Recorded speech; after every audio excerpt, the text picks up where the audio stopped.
Hello everyone, you're watching Newcastle United 1110 YouTube channel. My name is Rob. On today's show, I'm joined by Paul and Len, and we're here to discuss pretty much a week in Newcastle United's shenanigans. So we'll start with the game on Saturday night away at the Etihad Stadium, where we were beaten 2-0 by Manchester City. And if I'm being honest, fluky goals, both of them, but taking that out of the equation, I still think we would have went out on penalties anyway. And I know I'm not being very positive here. I didn't think we particularly played well. I thought the game changed when the substitutions came on, which I thought maybe he should have done that a bit earlier. So, right, Paul, we'll start with you. What was your analysis on the game? Where do you see the season going from here? Well, I take no satisfaction in this, but I did predict 2-0 before the game, I think, Rob. Didn't I? 2-0. I thought you said 3-0. 2. I think the other said 3. Yeah, it was just one of them games.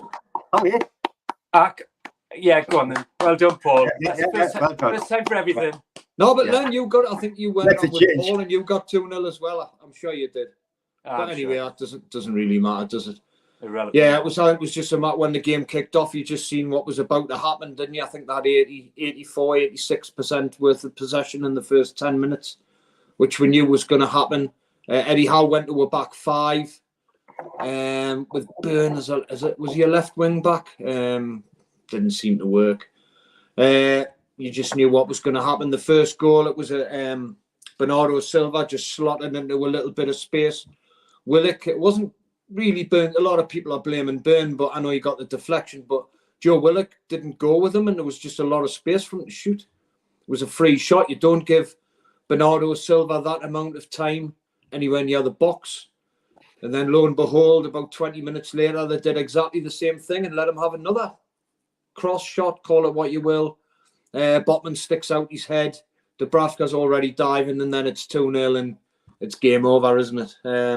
Isak had a good chance end of the first half, and you've got it against Man City. You've got to take your chances. Got to take your chances when you get them. It was a good save, to be honest. He kept it low.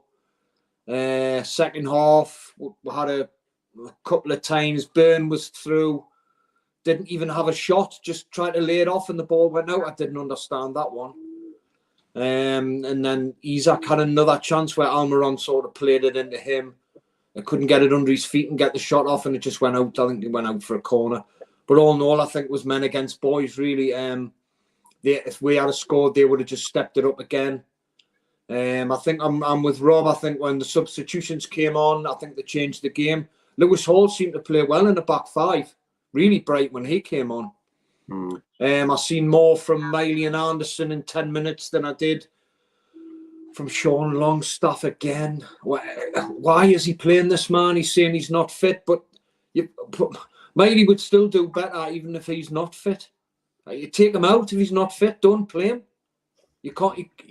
He doesn't offer anything at the moment. Nothing. It's not just him. There's others. I mean, Willock hasn't been that good since he came back. Is he still carrying an injury? Botman again. I don't know. Just against Man City, they're the best team in the world. I didn't expect anything. They kind of fault them for lack of effort. It's just difference in class at the moment, isn't it? They're just a step ahead. Step ahead of it. Just shows you how far we've got to go to get to these levels, really, doesn't it? Was there many positives? I thought Bruno did okay. Murphy played quite well, I thought. We knew we were going to go out the cup, and I still think there's a lot to play for this season. I still think there's a lot to play for this season, no matter what other people may think. I think we'll just have to go in the last 10 games, favourable fixtures, but we'll say this, but we didn't dispatch Luton or Bournemouth at home, so we're going to have to book our ideas up and go all out in the last 10 games, because 8th could get you into Europe. I mean, we could go on a run. I seen something this morning where it was a year ago yesterday when we beat Nottingham Forest 2-1, on the cusp of the Champions League, so it's all sort of changed around in a year, hasn't it? But I think we'll regroup. Eddie House here, try and get Joe Linton another couple of weeks closer to a comeback. Nick Pope, probably another 3 to 4 weeks out. And then I don't know. We're just going to have to try and change a few things. I would get Longstaff out of the team straight away. I'd probably play with 10 men, to be honest, instead of him in the side at the moment. What did you think Eddie Howe's comment on Longstaff carrying an injury? Well, he is carrying an injury. Yeah, but like when he done his press conference that day, he said he's had the injury for a while, and I'm thinking, well, why are you playing someone that's injured? He said he hasn't had anyone to put in. I mean, he might be right in that respect because, well, Willock's just come back, hasn't he? I mean, Anderson, Joe Linton's got injured. But to be honest, he was still playing Longstaff. He said Everton, didn't he? I mean, did he say the end of, was it last season or was it this season? Oh, because he went off in the Everton game away, didn't he? I think. Yeah. So that was a while ago, like, wasn't it? Good while ago. I don't know. I mean, it's just we're just going to have to attack the last 10 games and see how far it gets with. I still think we can get into Europe. You know, I'm not writing the season off just yet. But we'll see. That was my analysis. I just think it was men against boys, and it was always going to be. You've got to beat your best to beat Man City, haven't you? And we didn't get the luck when we needed it, and then you've just got to take your chances there and then, haven't you? And we didn't do either, really. So that was always next season, I suppose. Well, I heard that before. Oh, that's right. Every season. Every season when we say it, every season. Right. Excellent, Paul. Len, what was your take on the game? Well, it's difficult to know how I can add to that because Paul's just about summed everything up. But my perspective is a little bit different as I didn't watch the match. And in fact, the most I've seen of it is the 2 goals and, well, the highlights, really, which is about 5 minutes long. 2 goals, as you say, Paul, a bit unfortunate, both deflections, but, you know, they were well worth the 2-0 win. They could have flipped up a gear from what I've read and what I've seen. And men against boys, it's probably the best way to describe it. I think when you look at their starting, it's harsh because we shouldn't really be comparing Newcastle United to, as Paul says, the best team in the world at the moment. Well, they had the full full strength squad apart from De Bruyne, Alan, really. Yeah. Everyone De Bruyne being out should have been a positive, but you know, they've got so many great players to come in and do that stuff, so they don't even miss him really. So I was at Pacini's Italian restaurant when we were 2-0 down. I heard somebody saying it's 2-0, and it was about 16 or 17 minutes gone. And I'm thinking to myself, dear me, we're in for a hell of a rough ride. The next thing I knew was final score 2-0. So I was pretty happy based on the poor start that we had. I think from looking at statistics, they had 10 shots on or off target, and we had 2, 78% possession or something similar they had. So, you know, I think before the game we all agreed we're probably going to be knocked out of the cup. And if you look at that on paper, it doesn't look so bad, and it could have been an awful lot worse. From my perspective, where going forward, I just actually, before I go on to that, playing wing back. I mean, we didn't play wing backs from what I can see. We played 5 at the back probably, but the wing backs, I'm assuming, never got past the halfway line, because to play Dan Burn as a wing back is a joke. You know, everybody criticises him because he doesn't give us what we need going forward. So why would you play him as a wing back? But we did. I think it was a blow though, Len. Livramento being ruled out. He would be an ideal wing back, wouldn't he? That was a blow, him being out. Like, without a doubt. Probably still would have played Burn, to be honst. Yeah, probably. I mean, you know, for me, he gives all the effort, and we probably did try our hardest, but the result wasn't in our favour. As far as going forward in the season, you know, 10 games to go. I'm sort of a bit of a toss of a coin here as to whether the season's going to just fade out, or we're going to be sitting pretty in a European competition next season. I think if I was Eddie Howe, I would be looking at the players that I've got now. It's a good time for an international break. I would look at the players that he knows aren't going to figure next season, and I would leave them out the squad wherever possible, and I'd bring the kids through. If Lewis Hall, if we are going to shell out £30 million for Lewis Hall and he is going to be here, then start him and don't leave him on the bench. And sort of try and plan a little bit for next season, but also at the same time being mindful that we could still get into Europe this season, because as you say, Paul, when you look at the fixtures, there's probably a couple out of 10 hard games, but as you rightly say, we've struggled against the lower sides as well. So I'm not sure where Eddie Howe goes from now. He's certainly got to the end of the season to prove a point and prove that he can get the best out of the players. My concern, I think, is all these players that were they were crappy under the previous manager and have played well in the last year or so, and now playing crappy again. You know, so it's like turning the clock back a year. And I'm just wondering, have we seen the best? You know, have we seen the best parts of these players? And you know, you would definitely put Longstaff in that category as well as one or two others. Have they seen their day? Are they players now that should be on the bench rather than starting every week? I don't know, but I think Eddie Howe should get to the end of the season. If I was predicting where we're going to finish and I was being positive, I think we could sneak into the European places. But it means we have to. The two games coming up, a week on Saturday, West Ham, and the following Tuesday, I think it is, against Everton, both home games. We've pretty much got to win both of those to start off with a good run. And if we don't win both of those, or at least get 4 points, then I think the pressure will start. And I think the fans might start to, sort of get on Eddie's back a little bit, because that's just natural. But I hope they don't, because I think he deserves at least till the end of the season and possibly the start of next season before he can be truly judged on what his capabilities are, because he's done fantastic for Newcastle United. What concerns me, right, well, speaking of the last 10 games remaining, is it's just my opinion, but since Christmas, I think we have become probably one of the most Jekyll and Hyde teams in the Premier League. We're too easy to play against. That's the problem. I mean, we're capable of we can't turn up though. We won at Villa. We won at Villa. We're just so inconsistent. Yeah, and that's my concern. I don't think we're Rob. I don't think we're inconsistent. I think we're consistent. We're consistently bad. I think we're consistently bad. I think we'll have the odd good game, and consistently the other three. You know, every now and then we'll have a good performance, and then that's how I see it. Then pretty much, yeah. Where we used to be the opposite, wasn't it? Last season, the opposite was true. We'd have a good little run, and then the odd crappy game. I think it's turned around now, and it does make you wonder. Obviously, Eddie Howe's got to take the criticism.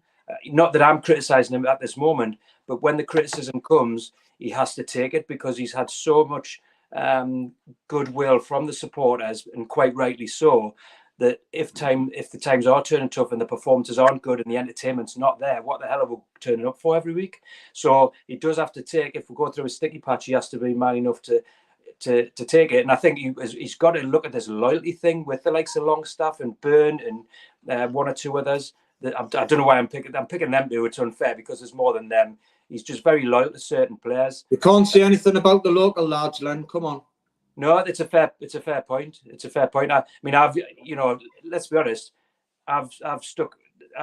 Dan Byrne, for me, top man, everything. Great player. He's done great for Newcastle United, but he wouldn't be in my starting 11. He wouldn't be in my starting 11. He'd be nowhere near. He'd be on the bench. And if he's good around the training ground, local lad, as you say, great. But he would not be in my starting 11 if I was the manager. Yeah, he's going to have to. I mean, I know Trippier was injured as well, and Livramento was a big blow, wasn't he? But I've seen enough of Lewis Hall. I think is he better? Better in a back five? Does he trust him more in a back five because he's got the three in the middle? Because I don't know if he trusts him defensively yet to start him. That's the. And I wouldn't start him against West Ham, Len, because they've got some monsters. But I think with the games coming up, and I think we've spoken about it before. We've got probably 6 or 7 really winnable games out of the last 10, and there is a number between what we would call sort of lesser sides than Newcastle United, and Lewis Hall needs to be playing in these games, and and he needs to be picked ahead of players that are underperforming, and the same in the midfield. Lewis Miley needs to be in that team, or even Anderson needs to be in that team rather than Longstaff. It's quite simple, and there's 50,000 fans at St James's Park every week can see that. Eddie Howe needs to be able to see that. Why can't he see that? I just think with the two physical teams you're playing, Everton and West Ham, you'll go for Byrne again, because I think they're very good on set pieces and balls in the box. That's what they live off. I think Byrne will have to play in them 2 games, and then possibly if we go to a back 5, bring Hall on, or give Hall the last 20 minutes if we're 2 or 3 up. I think the Man City was the ideal time to play Hall, to be honest. Because the Man City don't lump balls in the box, really. And you look when he come on, I think he's better Hall against less physical sides. Alan Houghton's put in the chat, Europe, no chance. What's your reply to that, chaps? Well, I would disagree. My reply is, I'll watch Alan Houghton's previous podcasts and you'll see what kind of views he's got.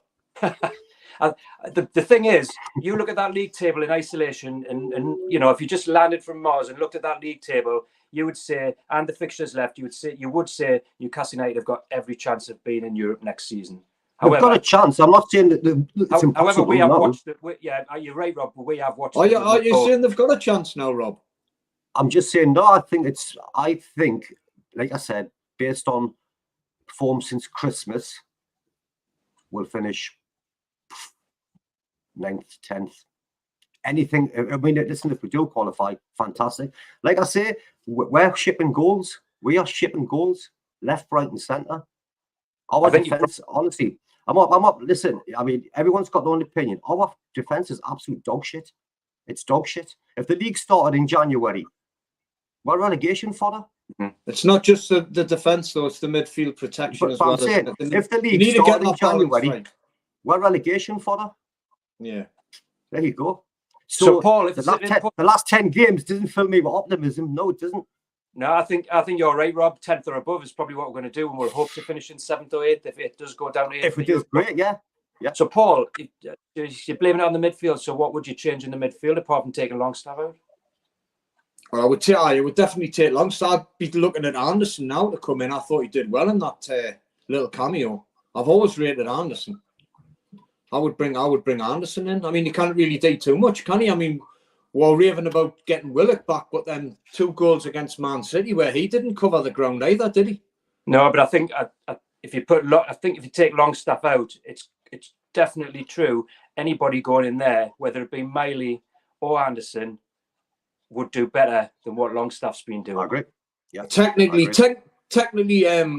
Miley's on a different level to Longstaff, isn't he? When you watch Without a doubt, he's superb. I mean, every time I see Longstaff, he either loses the ball or he passes backwards. His touch is terrible at the minute. He's like a yard off the pace. Yeah, at least they're positive. Anderson and Miley are positive, aren't they? You could drop Bruno further back, make him the protector, and get them to Willock and Anderson or Willock and Miley further forward.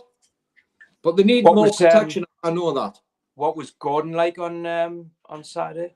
Yeah, it was a couple of good breaks. At the final ball was pretty poor, to be honest, because he went 2 up front against them, didn't he? Just wanted to give them like that kind of problem. I was only asking because it was quite a surprise, wasn't it? That we thought he was going to be out for a few weeks at least. So it was great to find out that he wasn't his injury wasn't as bad as first feared. Yeah, I mean that would have been a big blow. I mean, and then after the international break, we should have Harvey Barnes back. Where'd you fit him? I mean, you could even put Gordon on the right, couldn't you? Just shame you couldn't stick Gordon in the middle of the park. You know what I mean? For his energy and everything, you know, if you could get him playing in the, I know he doesn't, but if you could get can't tackle, though. Gordon can't tackle, can he? No. Well, neither can Longstaff. No, you're probably right. And then a bit more energy. Yeah. Yeah. I don't know. Is he going to change system? I think he sort of likes his tried and trusted 4-3-3, doesn't he? I thought we looked all right with a 5, to be honest, though. The thing is, if he keeps on doing what he's always done, we'll get what we've always got, which is getting beat every week. You know, that's it. It's a sign of insanity or something, innit? Just keep on doing what you're doing and expect to get different results. You know, it just doesn't work, and it doesn't work in football. You know, he needs to shake it up a bit. And I think it's a perfect time to experiment a little bit between now and the end of the season. And Lewis Hall, who says Lewis Hall can't come in and play the next 10 games and make a name for himself and, you know, and be a starter for next season. But if you're just sticking him on the bench, you're just going to start next season with Dan Burnett left back again, aren't you? I think you pick and choose these games. Like I said, it depends how physical the sides are. I mean, they feed off corners and free kicks, living at Everton. I think you need height in that game. And West Ham score a lot of corners and stuff, don't they? They've got some big lads. But then you could say that about every team. Do you not play him because he's smaller than Dan Burn? You know, you've got to weigh it up. He gives you more going forward than Dan Burn. Horses for courses, isn't it? And another thing that's what I'm really worried about as well. I mean, if Isak picks up any sort of injury, you know, we're going to wrap him up in cotton wool. Well, you'll have to put Gordon in the middle and stick Harvey Barnes on the left because he'd be fit the next game, wouldn't he? Because, I mean, he can't seem to go 6 or 7 games without picking up a knock, can he? So, well, is he not away with Sweden as well? And they're normally, does he not normally come back with an injury from there? I mean, if we can keep him fit, you're looking at 10 games. He's going to score you 7 or 8 goals in 10 games. You know, all things being equal, his goal scoring record's outstanding. And obviously, if Gordon stays fit, you're going to get 3 or 4 from him. I mean, if you're looking at it positively, we can put a run together. I really hope we do. I hope we can get, and even if it is with those players that, you know, as tried and tested players, there's no reason why we can't get a bit of form going. But for some reason, I don't know. If it wasn't Eddie Howe, I suppose any other manager might have been sort of, I don't know, he might have been pushed out the door by now. But I don't know whether that's fair to say that. But I think Eddie Howe's done so much for the club. We did amazing last season. People have got to remember how much we overachieved last season. How long would you give season? But we have got this season. We've beat PSG, Man United, Man City. We had some great results this season.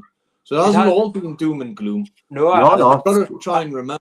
I've said this in previous podcasts, you know, at the end, and it's going to be a shame if the season does fizzle out, because what we want is a really positive end and turn around and say, whoa, what a roller coaster season that was, wasn't it great? You know, we started great. We had this European adventure. We're totally shite in the middle, and we'll finish off strongly and got into Europe again. And that's what I really hope, because if we don't get into Europe, it's going to be just remembered as being dog shit.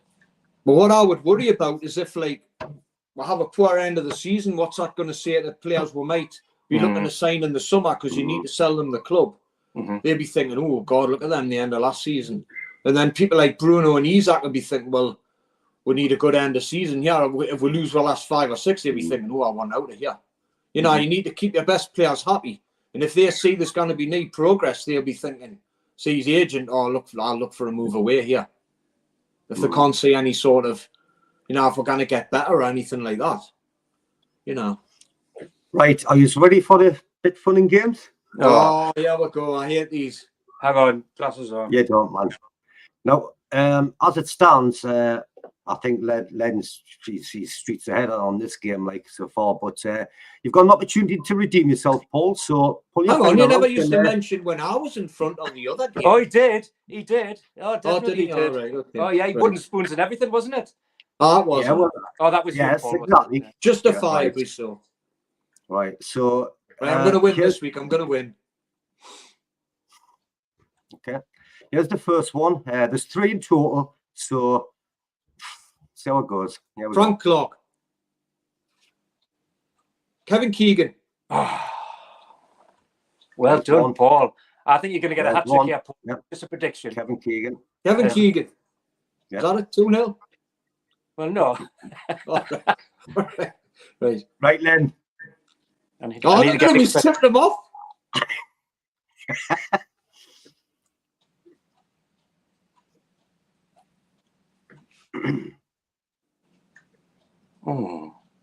Struggling, chaps?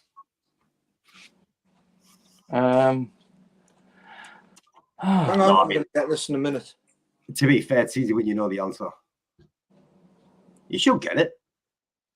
You should get it. What era are we talking? Early 90s. Right. Foreigner. Yes. Technically, yes. I. Christ, there's not enough vowels in there, is there? There's only. Have you sure you've done this right, Rob? There's only an I and an O in there. How do you get a name made out of that?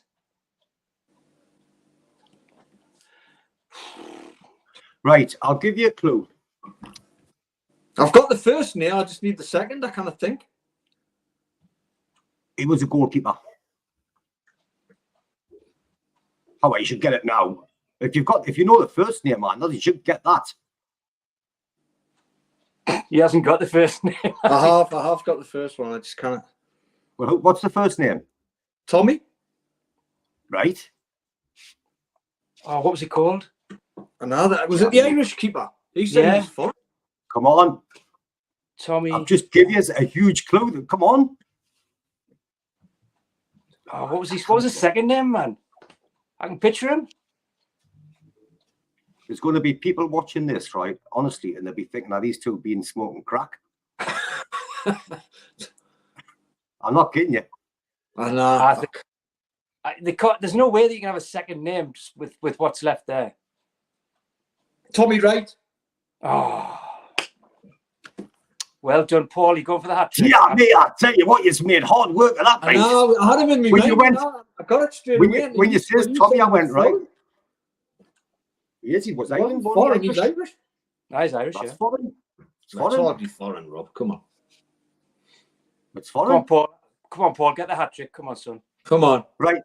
Next one. Hey, Anna's on a hat trick, yeah, son. Here we go. Come on. John Barnes. That's easy. Yeah. Very good, Len. John Barnes. Yeah. I've got a bit of lag here. John Barnes. Yeah, that was dramatic. That Tommy Wright. Pooh, one, aye. like, yeah, me. I was still I exhausted from the Tommy Wright. I had no breath left to say John Barnes. When he says, right, I've got the name Tommy, and I'm like, right, he's a goalkeeper. It's like, oh, I know. And I even had the W in my mind. I still couldn't think.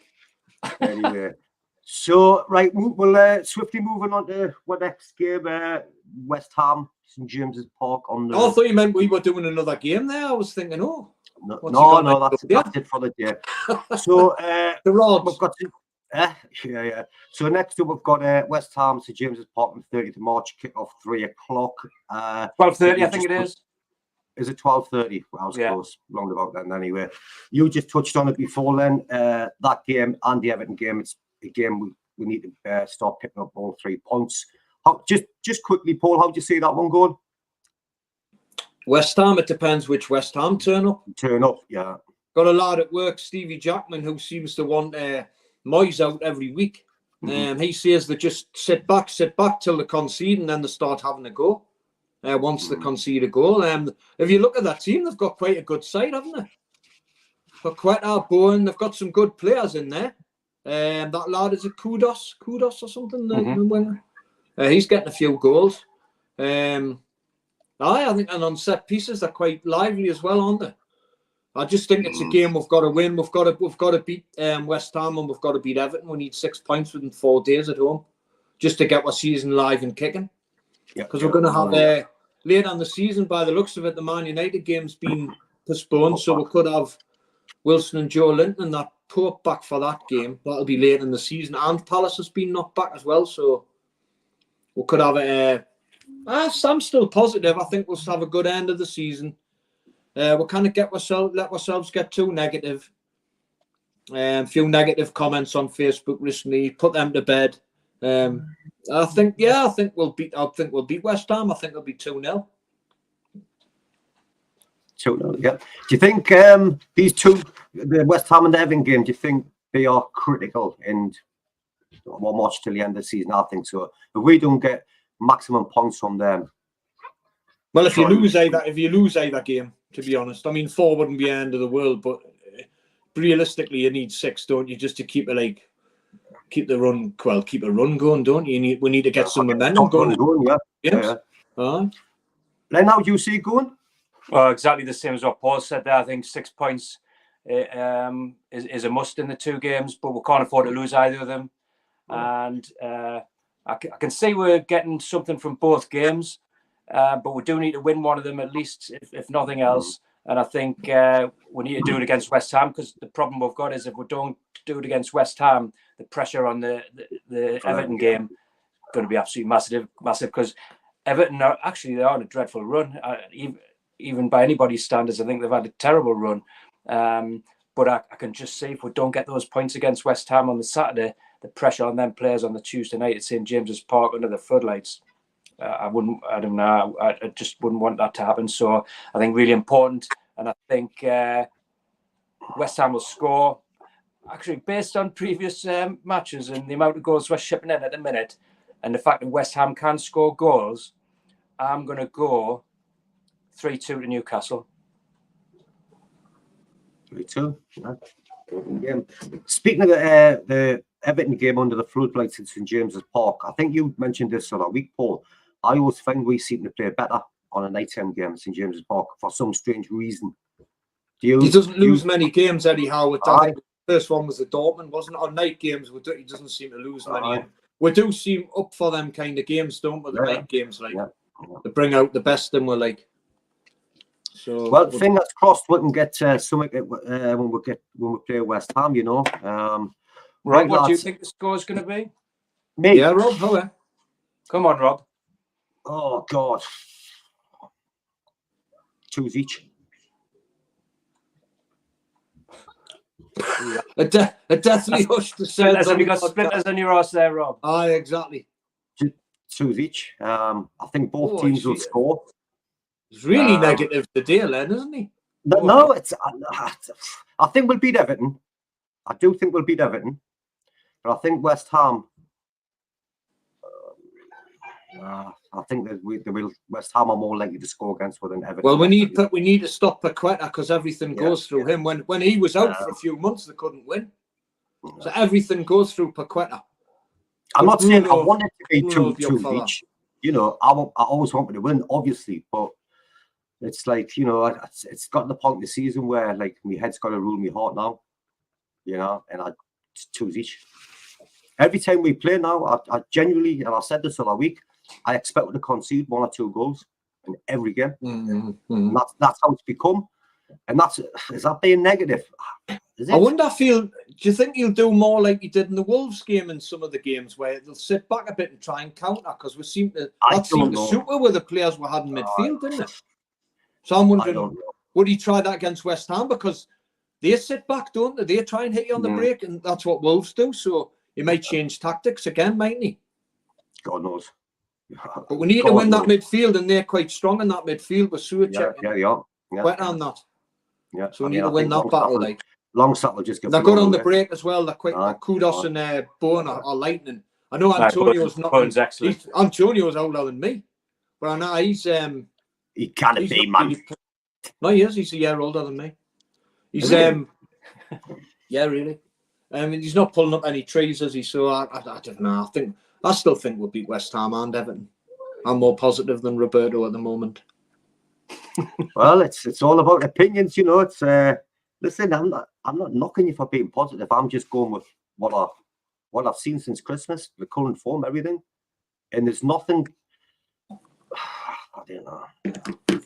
In fairness, Rob, you're being more realistic than Paul. If I was to take sides, Paul's still looking at it through black white eyes, and thinking, "Oh, great, we're going to win 7 out of the last 10 games."